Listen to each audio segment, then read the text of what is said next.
So at the top of the last episode, we talked about spray tans. We could talk about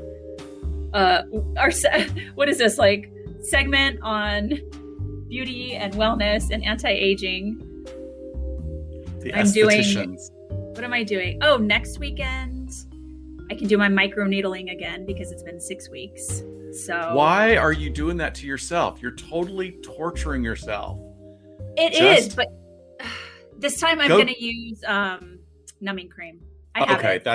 Man, I'm telling you, the numbing cream that they use now, like the first few times it was just like 5% lidocaine, and I would be like just sweating because I was in so much pain.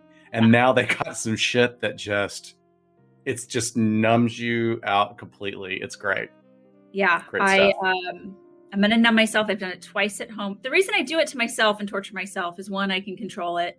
But two, it's like $800 a pop at the office. And I bought everything for like $200 just to do it myself. So I don't have to make an appointment. I don't have to go anywhere. Yeah.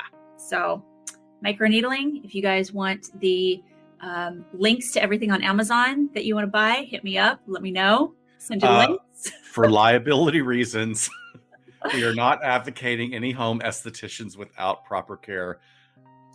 Thanks, Dr. Shiloh's willingness to take her face into her own hands. Yes, exactly. Well, welcome to Behind the Couch, or Behind the Esthetician's Counter, whatever you want to call this new segment. Hi, everyone. Welcome. Thank you for joining us on a Saturday.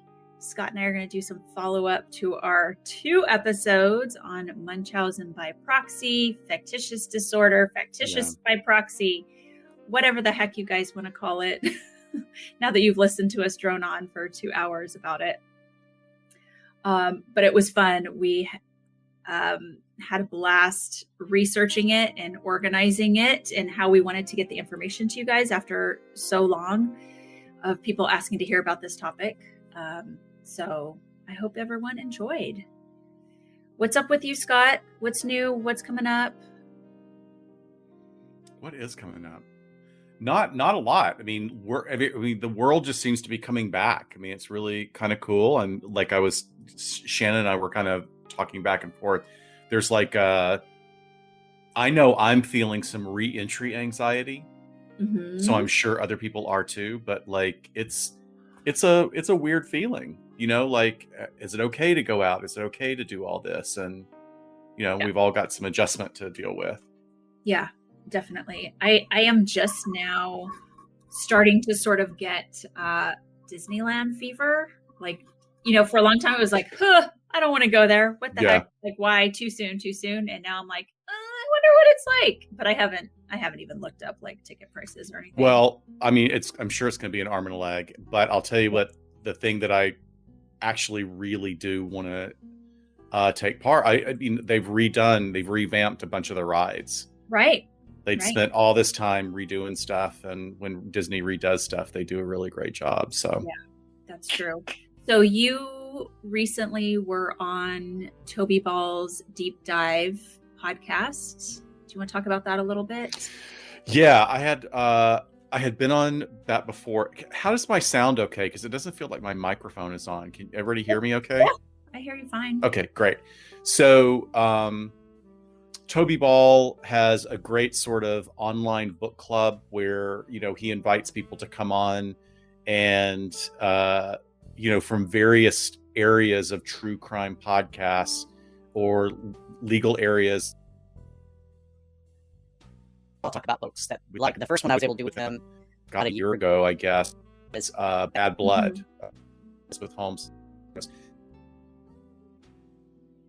Probably like I told Toby and Colter. One of my favorite books, Hidden Valley Road.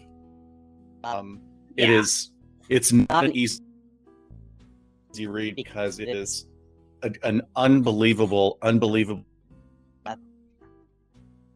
You have a family of 12 children, 8 of whom had severe illness. Additional 2 had some mild forms that were manageable. And then the two daughters that had no symptoms at all. it's a tragic story of how this family even managed to survive a challenge like this. But the other part is that this family contributed so much knowledge, understanding of schizophrenia and schizoaffective that they were able to, their genetics and their donations of research tissue and blood samples and stuff has just sort of, it is probably going to be one of the things in the next years or so that leads to better treatment. So highly recommend it. Highly recommend it. And you read it how many times? 3 times. Oh my God. I mean, it's an easy read because Kolker has this fantastic authoring style of just sort of pulling you into a narrative. And one of the things I've said over and over again when I've talked about this is there's about half a chapter that describes the history of understanding schizophrenia starting about 200 years ago. And it has things in that chapter that I never learned in grad school. I was like a little bit back and go to my professor, like, why didn't you tell us this? Like, this is absolutely understanding. And it's delivered in 6 pages. You know, right. Understandable. So who was on the panel with you? Rabia Chaudhry disclosed, who is amazing, and oh my gosh, I'm blanking on the other 2. Sorry. That's okay. Look it up. Really full week. Look it up. We'll link to it. Yeah, I think I'm doing mine this month. I read, well, I still have a little bit to finish, but I'm doing the book Veritas, and it's about the Harvard professor of the Harvard School of Divinity that got duped by the con man who said he found the gospel where Jesus said that Mary Magdalene was his wife, and that she was a disciple of his. So it's all about that sort of con of papyrus and these old ancient documents. And so it's very good. Excited. Scott, your video is a little wonky here and there. You're sort of in and out. So just sorry. You know, that's okay. No worries. But happy Mother's Day to all the moms we have on here right now.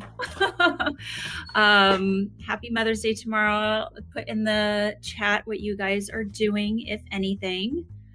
Shannon says, I feel like me and Mary Magdalene would have had some great conversations over coffee. Yes, I think so. I think she would have been a fun coffee partner.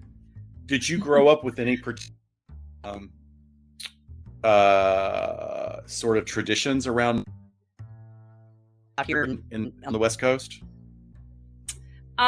Traditions? No, it was, oh gosh, my mom just jumped on too. Maybe she can attest to this. It was make your mom breakfast in bed always, which was such a fucking disaster. Burnt toast, mess of a kitchen, coming up the stairs with the tray, you know, some little kid like here throwing it in your mom's lap, like that's really what she wants. But it was a big deal. It was, you know, it's what we did. We thought we were, yes, always made with love. I know. So yeah. But so you know, in the South, our Mother's Day is also Remembrance Day. So that would be the days that we went out to, we'd have family reunions and then go to the family cemetery, and you make sure you put flowers on the graves. And I mean, now I think of it, and it's like, it's weird and kind of cool. And I wish we still, in this, we go to this rural kind of middle of nowhere area of Alabama that is really cool. As a couple of my cousins live there, and this beautiful is really cool too. That was where I first got addicted to red velvet. I don't know. I'm gonna have to ask. I'm gonna have my cousin Elaine if anybody still does that. Yeah. Well, yes. Happy Mother's Day. I know we have a lot of moms on here. We have all women in the room right now, except for you, Scott. We got a meeting. Boom. Oh my God. Yeah, that's how old I am. Okay, I have some new patrons to rattle off. Thank you, everyone. We got one in the room tonight. So our first new patron since mid-April, Tori. Thank you, Tori, so much for finally joining up. We appreciate it so much and so enjoy having you here on our Get Vocals. We also have Jennifer S., Kate F., Susanna C., who is also a psychologist. We are on Instagram. Welcome, doctor. Yeah, we're always in touch on Instagram. Sarah W. and Shay O. So thank you so much. With a little bit of our Patreon funds, we came up with doing this murder mystery haunted walking tour in downtown LA. Found a great company. They said we could do a private tour for you guys. We could do up to 20 people. And we're like, should we do it for a dozen or a 20? Like, do you think people will show up? And it's already taken. So book another one with it after that, because we have so many people, which is wonderful. Yeah, so I'm looking forward to it. We stop at a couple bars along the tour in downtown, which has some really cool, very, very old establishments. So that will be fun. And then who knows, maybe we'll end up at one afterwards. But our patrons who are local, we are paying for their tickets. And we have some other folks joining, and it's going to be a good time. But yeah, I think once, like we were talking about things opening back up, hopefully there's a fantastic bus tour that we can get back into doing once it's safe. And we'll look at a bunch of other ones. We have another friend on Instagram who does a booze and booze tour. It's like haunted spots, but also bars. Kind of like a pub crawl, but also of haunted locations. And once she's up and running, I'd love to do that. And is the bus tour the double decker? It's not the double decker. It's by Isotouric, and they're the two historians that were in the Cecil Hotel documentary. Cool. They're partners, and they are wonderful historians of Los Angeles, all about restoration and saving, old homes and buildings, and really on the pulse of like what's going on with even the city and selling property. And they're activists and they're wonderful. So we'll see. But yeah, looking forward to that. And hopefully we'll have more throughout the summer. Gosh, I think that's it as far as housekeeping stuff. Do you want to go first and talk about your Alabama story, Munchausen's? Oh, got it. I did not realize how much of a trigger I was going to have about this, but so two-part episode, we talked about Munchausen and Munchausen by proxy, which is sort of agnostic, able for a phenomenon would be called factitious disorder, factitious. And what was the other one? With like it kind of the others were like some there's like a bunch of different ones. Malingering, that was it. Just depends what were the specifiers, but those are the two that are more interchangeable. So the one that's really famous in is the case of Lacey Spears, and Lacey Spears is a woman doing 20 years for the death of her son Garnett. The interesting thing is that this case, basically the same procedure that almost every Munchausen by proxy case goes through. She was 27 at the time, and one of the first things that she is of Garnett's life, she had over 23 visits to the emergency room, which is just unheard of. I mean, something that's just unheard of, be that thick. with mysterious symptoms. That just really doesn't happen. But like every with other most week. Right. One of the things that did happen at the time in this show, and a particular type of event, is that Lacey immediately created an online social presence. Very much about like trying to be a strong Christian and, you know, working through and getting through this. And she was going to have faith that it was going to be okay. And if you want to help out financially, here's how you can do it. You know, GoFundMe pages, and people, all organizations were being brought in, encouraged to donate. What was interesting is that a lot of the issues with Garnet, who, if you see the picture of me, was just like the most kid. I mean, like really, like a star 80s movie, like all the kids that had the big mop of hair in 80s movies. Yeah. This is what this kid looked like. And one of the things that happened is she was going to Decatur, to Huntsville, all around the state of Alabama. Even she had been out of Alabama a couple of times too, doing what most perpetrators of Munchausen by proxy do, which is you don't stay too long. You don't let any one doctor get too much information.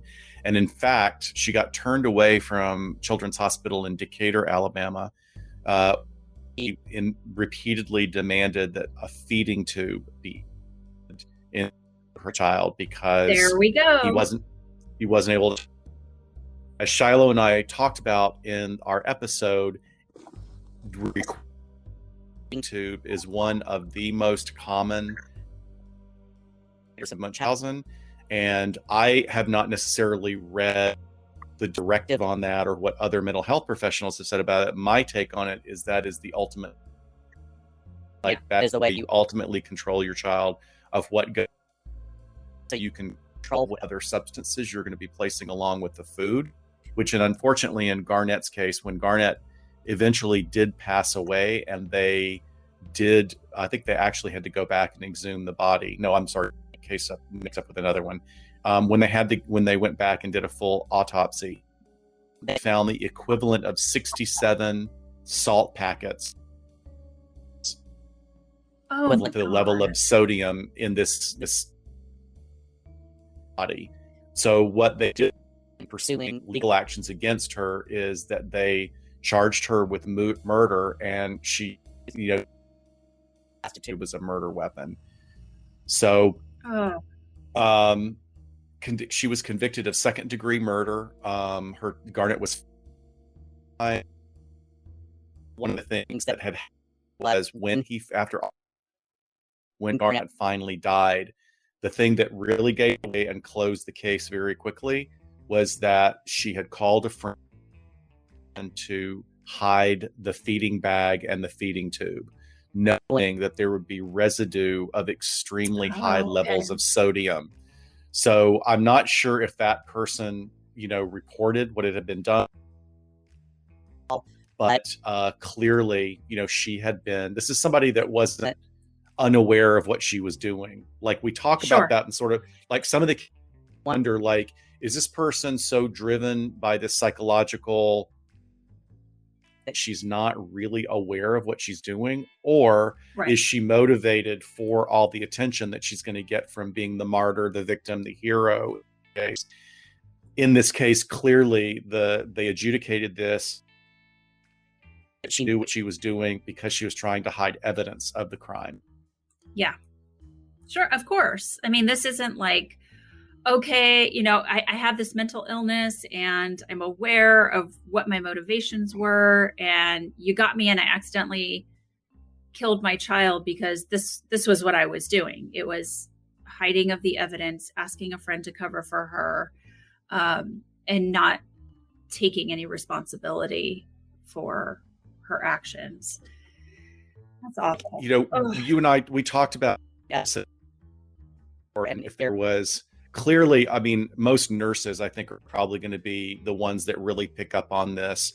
I don't know if necessarily doctors will. And there's actually something about this case that is disturbing about a doctor not picking something up, and I'll get back to in a second. But, you know, clearly these objects. They are only seen as objects. They're not really seen as potential being, which the parent places desire for attention and to create this veneer by the outer world of them being a hero or a victim or someone who's just, struggling with this incredible burden. So they're not really thinking of if they're going to go as far as harming to the point of death. And really, they should have picked up on this thing. Like the experts in the case and the examination of this case is like, everybody should have noticed this. Spear, a compulsive liar. She exaggerated and changed the symptoms in her prescriptions online all the time. She would be very inaccurate depictions of his medical history. And then as soon as anybody got pick up and move, pick up just far enough. So the thing about Dr. at insurance, and he did a 15-minute procedure to insert a feeding tube. Just to get an idea of how common this is, a pediatrician's this kind of work does about 800 to 1,000 of these surgeries a year. And Dr. Chong was quoted as saying, "I don't remember him or the mom at all," adding that that's medical records, which is incredible. Oh my gosh. Any doctor is just in a position of understand. He's going to assume that, hey, before anybody even should have been going through a whole process of clearances and diagnoses and et cetera, but you would hope that a doctor would be a little bit more involved. And then that's Dr. so Mark, insane. Yeah. When you're done, remind me. I want to read a Twitter message we got today of an example of something that a nurse that listens to us heard or saw. Oh, I'm sorry. Great. But just remind me. I'm done in just a second, but I wanted to. No worries. Dr. Feld is a psychiatrist in Alabama, and he actually is known to be an expert in Munchausen's, and he's written a lot about it. And one of the things that he said, and I found this out after we'd already the episode, he said that anytime that there's a feeding tube, there should be a red flag. Like anytime that there's a feeding tube, he's saying that there should be extra evaluation of whether this child actually has a diagnosis that warrants a feeding tube. Because it's actually such a risk factor. I mean, this is, if it's Absolutely. the number one thing asked for, then red flag. And Shannon said that her son had a feeding tube for the first 5 years of his life. But, easy to rule out. Like we were talking about, what's the checklist? What's the rubric here? Absolutely. And feeding tube should be part of that. Here's another thing is that the nurses had actually reported on her behaviors when she was in Northern files is handwritten. It says, "Mom smacks the child so he will cry and then she can hug on him." So that's also speaking, she can hug on him. But the idea that something that explicit about the behavior and the treatment of the child just did not get flagged and picked up on is incredibly disturbing. Yeah. Wow. So that was that's pretty, so that she's going to be doing time. I'm sure that is not the greatest prison system. The state prison system, Department of Justice investigation, and Alabama Department of Corrections has been sued of really, really poor conditions, and they don't let anybody out on parole. So she's not going anywhere for a long time. Oh boy. Well, thank you for that hometown factitious disorder story. Yeah. So this comes from Kelly, who is one of our patrons and often here on Get Vocal. So she said, and I'm going to summarize this a little bit. There's no identifying information in here, but it's a couple of threads here. She says, "I had a family practice patient a few years ago who had an anxiety disorder and was also struggling with being a middle-aged woman who never felt comfortable coming out to her family. And we started hearing from her really often. She was asking to be referred to specialists for symptoms that could have been real and could have been psychosomatic. All of her testing was negative. She had multiple surgeries with multiple specialists because of reported symptoms. When she finally agreed to a psych referral, we brought her into the office just to talk about the possibility that most of this was anxiety related. In looking back into her medical records, it showed that she was contacting them at least every other day for a year. And it turned out that in the next 6 months, they worked closely with her and a therapist, and she had been in a much better place. But Kelly was saying that it was proof that the doctors will do surgery without supportive testing, and that there was a lot of procedures that she underwent that there was nothing to back it up. So. Well, that's an entirely different issue as well. I have one of my dearest friends in my hometown who is a nurse, has a relative who, for want of a better description, seems to have become addicted to back surgeries. And that, let me tell you, that's not something you want to risk at all. It's like, leave the back alone unless it's absolutely necessary. So yeah, I think that certainly, yeah. I mean, there's something that's very primitive and psychodynamic about that, wanting to be in a position of being cared, and as well as some other things. I mean, but creating a place where you have to be cared for because you've gone for so many surgeries is like frightening. It's like a look at what Emily said. Sure, go ahead. I was just going to say, Emily is making out a really good point. She says, as someone with a kid with complex needs, I'm so uncomfortable when someone tells me, "Oh, great mom, I'm doing what I'm supposed to do." That's a pretty low fucking bar. I think that's a really great point. And it's very interesting, Emily, because that's something that's really brought up by a lot of dads. As we live in a time where thankfully many dads are more involved in their kids' lives than they have been historically. But what we notice is there's a real different way of looking at men. It's like, oh, what a great dad. It's like, well, no, he's doing the bare minimum. He's at the park. Yeah, it's not babysitting. It's right. Being a parent. It's being a parent. Right. Thank you, Emily. That's a great perspective. And I do think, just with the little that Kelly was giving us, what she's explaining is probably more of a somatoform, psychosomatic disorder, where this person really thought that something was wrong with them. Test shows that was not true. I don't know that there's any evidence that she was duping people in to get attention. And then she starts working with a therapist, and lo and behold, it's better. So those are really complicated cases. I would probably conjecture that she had a lot of anxiety. I think anytime somebody has anxiety with no containment skill, and maybe they've gotten to the place where they don't have any insight into their anxiety, because at least somebody nursed at the teeth of anxiety. So I know again, but some people are so detached from the whole process, they don't even realize what they're feeling, and what is this feeling here at my collar?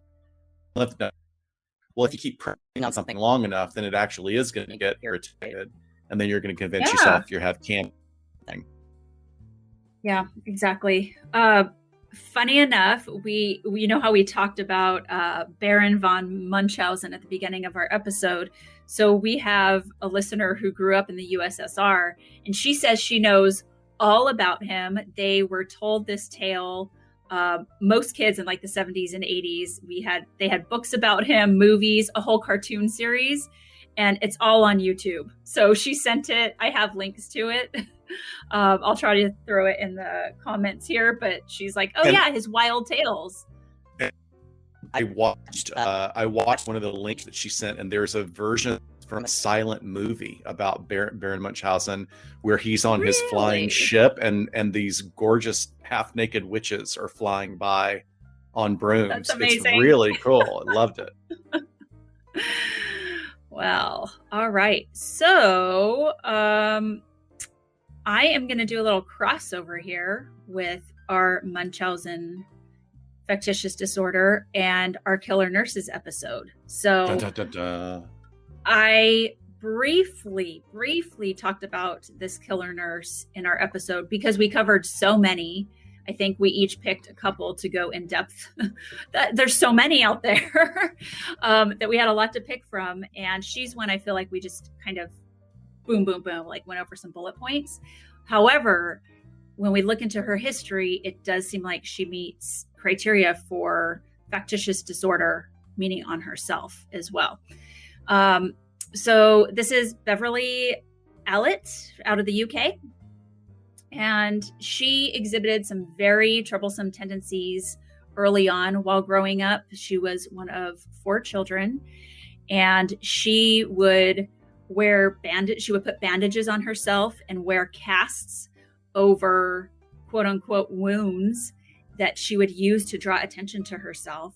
And then she wouldn't allow anyone to look at the injuries or examine them. So we already have this behavior very early on. As an adolescent, she became increasingly attention seeking.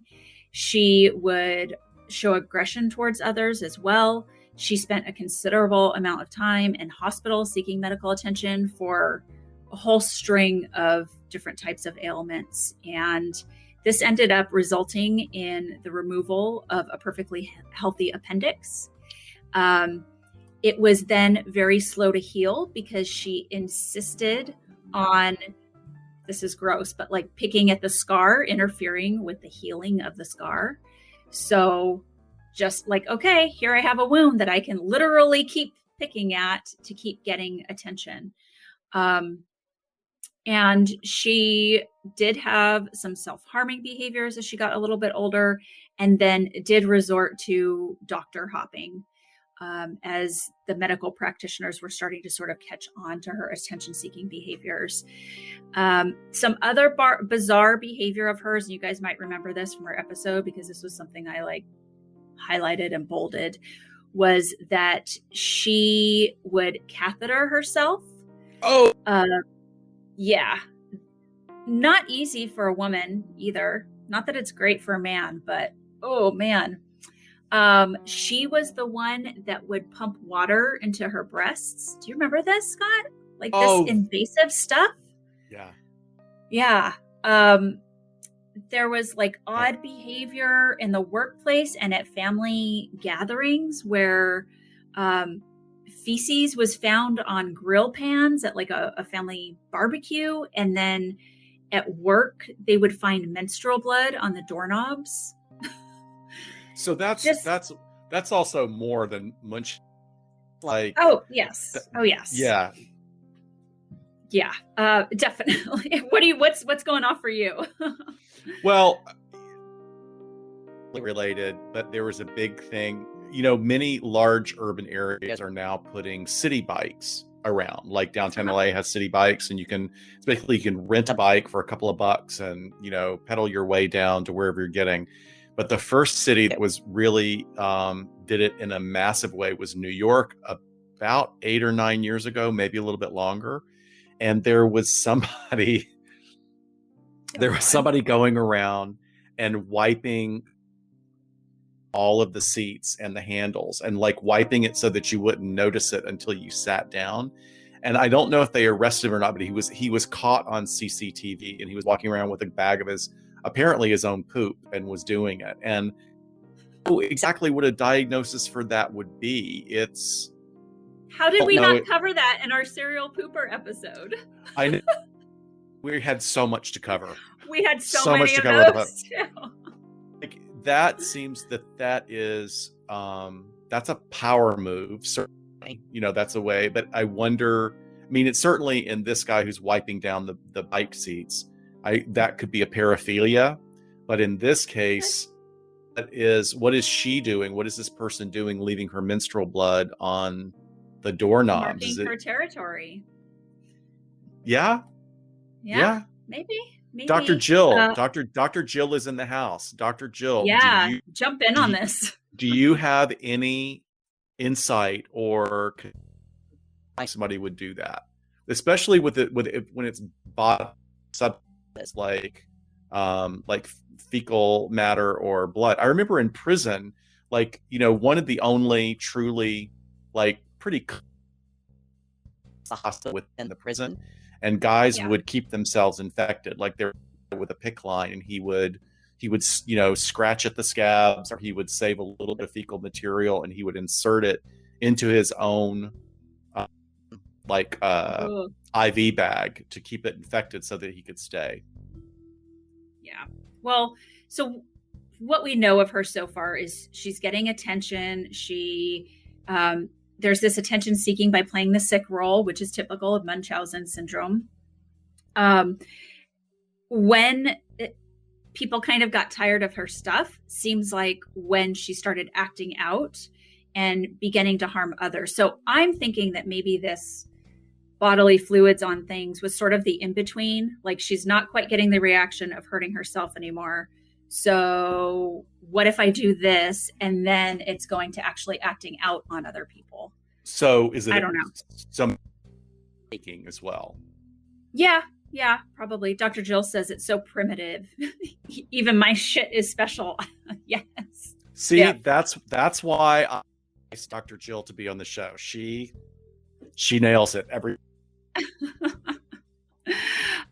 So nursing, because she's a nurse, right? So, she goes on to train as a nurse, and was then at the nursing home where she was doing her training, she was suspected of smearing feces on the wall there as well. She also had her ton of absences. Like, it's not like her work ethic was great. It was exceptionally high. But what was it a result of? Her saying that she was ill. So the behavior's continuing. She also had a boyfriend around that time that said she was aggressive, manipulative with him, deceptive, claimed false pregnancies, as well as rape before he finally ended the relationship. But he kind of went through this laundry list of ways in which she would be incredibly manipulative. So that goes into Axis 2. Like, that goes into some personality disorder stuff. That's a pretty complex diagnosis. Yeah, very much so. Despite Axis 2. Go ahead. So Shannon, we don't even use Axis 2 anymore, but we use mental health diagnoses on an Axis 1, Axis 2, Axis 3, 4, or 5 to kind of give a dimensional view of all the factors that are affecting a person. And Axis 2 used to be reserved for the personality. So we'd have Axis 2 and there'd be cluster A, B, C. And the one cluster B is the one that's always the most fun because it's really dramatic. It's the antisocial, it's the narcissistic. And histrionic. Histrionic is also the one, like borderline, that is very much attention seeking, that I kind of felt like as I was thinking, it has some of those flavors, especially within the boundaries of a relationship when you're being manipulative. And that's a big one for borderlines in relationships, is claiming pregnancies. Yeah. And Shannon, like, really at this point, I would expect you to basically be a psychologist. So I'm surprised you don't know that from listening to us. Shannon, I may have to take. Yeah. Take that certificate away, please. She needs to go through this course again. So Dr. Jill says, I supervised a case with a woman who celebrated Blood Moon. She put her blood everywhere to spread the fertility of womanhood. It was a gift to the universe. Okay. Sounds different. Interesting. It sounds different than this woman. It's that would be like me, like my seed is the one that's really going to populate the world. Like Epstein. Yes. Epstein was the one. It's a gift. Gift to the universe. Of course, at this age, my boys they barely have any tail movement at all. They're just kind of like. Okay, moving on. So she has poor attendance. She is acting out problematically. She fails her nursing exams. But she's given a temporary 6-month contract at a hospital in Lincolnshire. And this is in 1991, where they were just chronically understaffed. And she begins to work in the children's ward, because that's where you put the woman that's unlicensed and unstable. So the crimes were committed over a period of 59 days between February and April of 1991 at this children's ward. Her first victim was on February 21st of 1991. His name was Liam Taylor, and he was only 7 months old. And little Liam was admitted to the children's ward with a chest infection. And basically, Beverly said, he's in good hands. Why don't you guys go home and get some sleep, and I will take care of him. When they returned in the morning, she told them that Liam suffered a respiratory emergency, but that he recovered. And she said, you know what? I'm not supposed to work tonight, but I'll volunteer to stay an extra night, take an extra duty so I can watch over him. And what a hero, right? And his parents actually chose to spend the night at the hospital as well. So they were close by.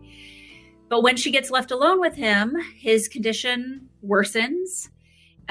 He becomes deathly pale and then starts breaking out in red blotches all over his face. At this point, she summons the emergency resuscitation team.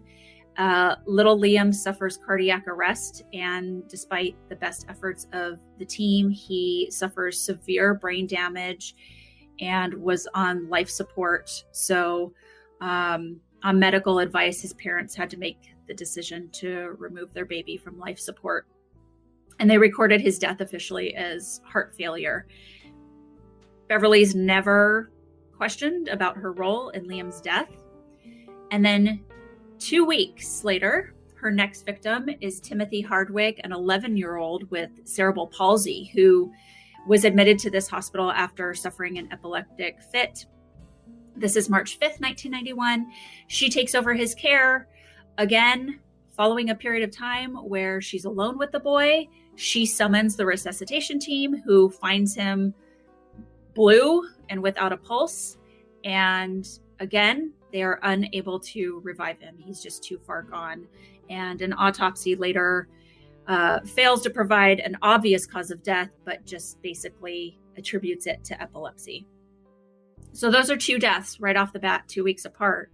And then her third victim was 1-year-old Kaylee Desmond on March 3rd, who was admitted with a chest infection.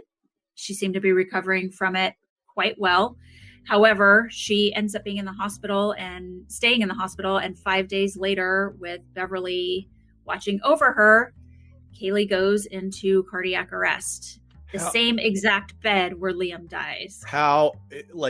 When was this? Was this the 80s or 90s? 91. Jeez.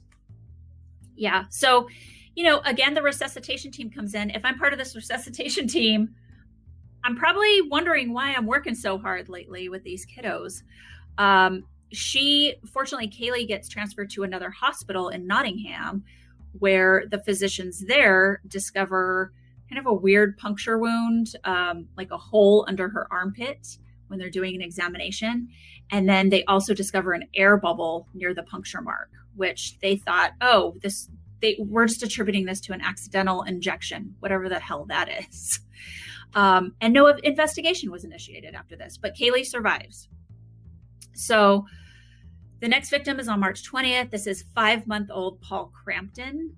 And he was admitted to the hospital simply for a non-serious bronchial infection. And just prior to his discharge, Beverly's in charge of caring for him all by herself. And again, she has to summon help because he seems to be suffering from insulin shock. He goes into a near coma on 3 different occasions. Each time they're able to revive him, but they're unable to explain what the heck is going on with his insulin levels. And then fortunately, again, he gets taken by ambulance to this bigger hospital in Nottingham. And guess who jumps in the ambulance to ride with him is Beverly. He was found to have too much insulin and was very fortunate to have survived. So what are we up to? That was 4 victims. Yes, 4 victims. Keeping count for you guys. The very next day, 5-year-old Bradley Gibson, who was suffering from pneumonia, went into unexpected cardiac arrest. He survives. Blood test shows that his insulin was very high, which made 0 sense for why he was there and for what was going on. He suffers another heart attack later that night when he's being attended to by Beverly. And he gets shipped off to the hospital in Nottingham where he recovers. Still no suspicions or investigations with 5 kids under her care. March 22nd, 2-year-old Yik Hung Chan turns blue and appears in considerable distress while Beverly is attending. He fortunately responds well to oxygen and gets transferred to the other hospital where they say that his symptoms, they write it off to the reason that he was there in the first place was actually a fall that he had suffered because of he had a fractured skull. So they said that was the reason that maybe he was turning blue. So this one is really heartbreaking, and as if they aren't all heartbreaking, but there are twins that are born at the hospital. They are just 2 months old. They're kept in observation as a result of their premature delivery. And at this point, when they're 2 months old. They come into the hospital. They were premature, but they keep them for observation because Becky, one of the twins, is suffering with some gastrointestinal issues. So Beverly takes over her care. Beverly says that Becky appears to be exhibiting symptoms of being hypoglycemic, and she's really cold to the touch, and they can't figure out what the heck is wrong with her. So they do send Becky home with mom. Well, that night they have the baby in bed with them to monitor her, and she is very fussy, goes into convulsions. A doctor is summoned, and he says, oh, she just has colic. So I don't know what's going on in this if this is a tiny little town. Excuse me. Apparently they don't have a big enough hospital, but Jesus. Was this all happening? Was all the hours? Well, this one was at night where the doctor was summoned to the home at the point that I'm at right now. But yeah, I mean, majority of these are sort of overnight issues when Beverly's with these kids. So the parents send the doctor away, keep her in the bed with them, and she dies during the night. Despite an autopsy, there is no clear cause of death.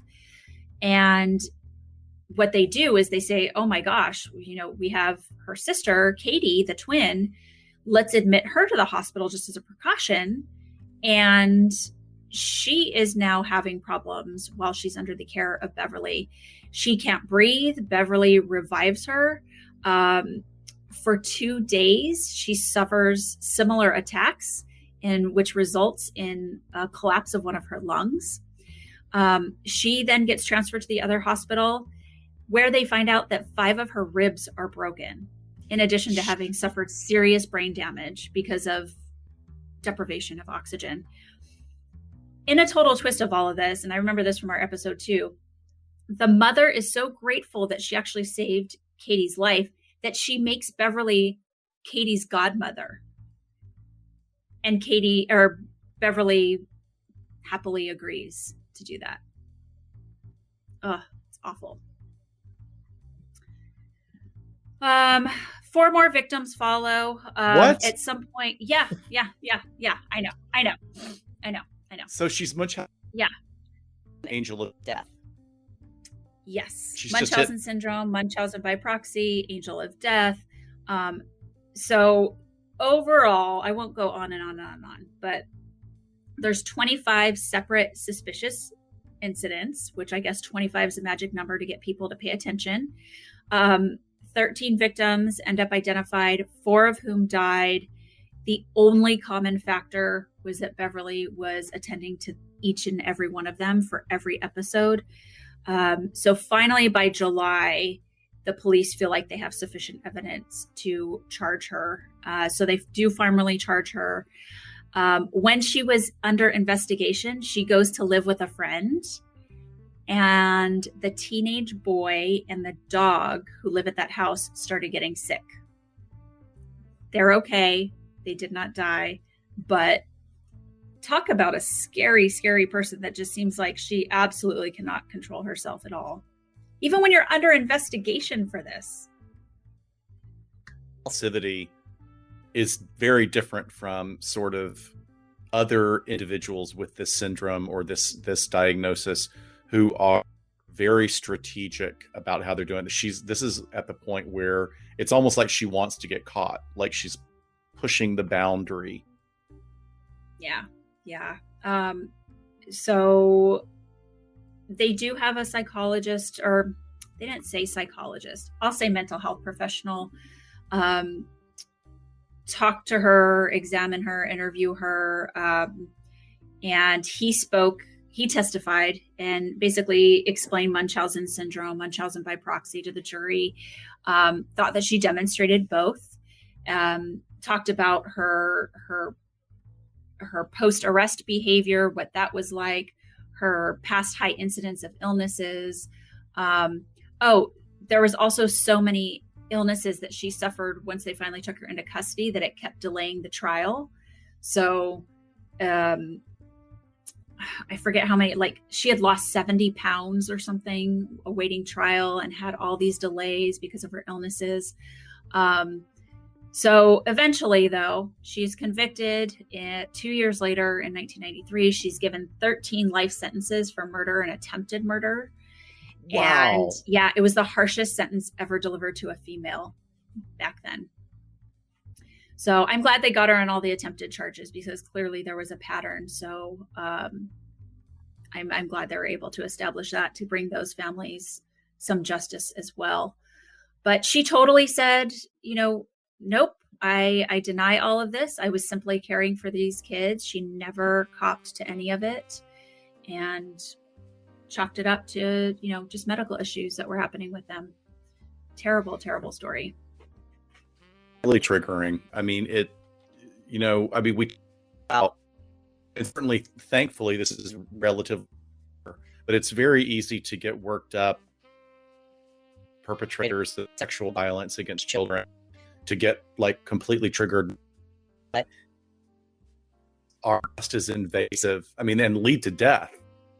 We were saying in the reasons I could not.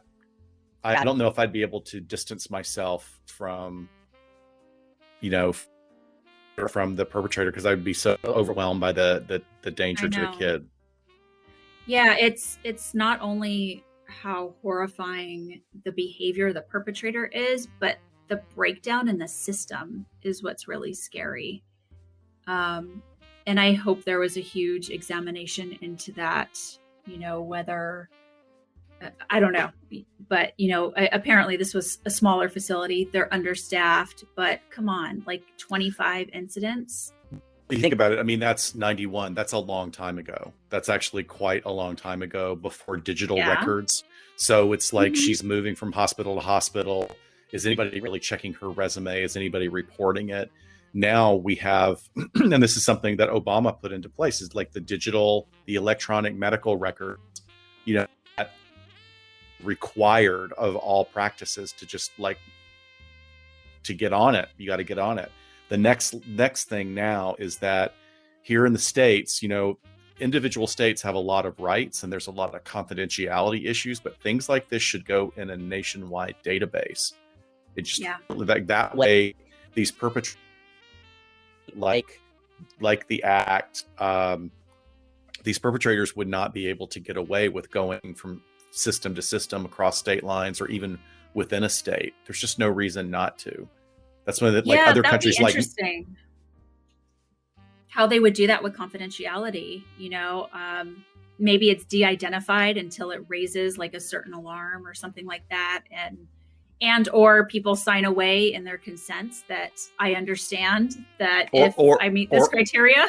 Or that we could base it on the fact that children really don't have confidentiality up to a certain age. Well, and it's you know? about causing harm to others, right? So at that point, there can be a breach in confidentiality. So Right. I think there'd be ways around it. I think that's really interesting. But this, I mean, You know, we Beverly, had this was all at one hospital. She wasn't bouncing yeah. around. Oof. Well, we get requests too to talk about Gabriel Fernandez. And I know. it's really, Can't do it. Shiloh and I have talked about it. It's actually we're not in a place where we're ready to talk about it. And there are other podcasts, there are other articles and publications that you can read about this. But it was just such a brutal death and treatment of this child, and it really upended the services here in the Los Angeles area, because for a number of reasons, because people like to say, or like one of the things that they say is about the clinicians dropping the ball. They don't realize is that these clinicians have hundreds of people on their case. They literally have hundreds of people, and that should the supervisor have been more professional, the supervisor really screwed that particular case up as well. Till we get to the point where we start acknowledging that we need staff to cover all these things, then these kind of cases are going to slip through the records. They're going to slip very easily through the records, so that children can be victimized. Right. I haven't even watched that documentary. I have zero interest. Reading the newspaper articles locally when it was happening was enough. But in positions, occupations like these, like ours, like social workers, medical professionals, I don't know that I could work in a place that was so severely understaffed that I knew one day someone was going to slip through the cracks and die on my watch, so to speak. There's always somewhere else to work, it is about funding. Like at some point they've got to fund all those positions. Right. So brutal stuff. There's that. And you mentioned, so Lacey Spears was the one you did. We might be doing our next episode on another young lady with the last name Spears. Hot take. Oops, we'll do it again. Oops, yes. It's just so typically May.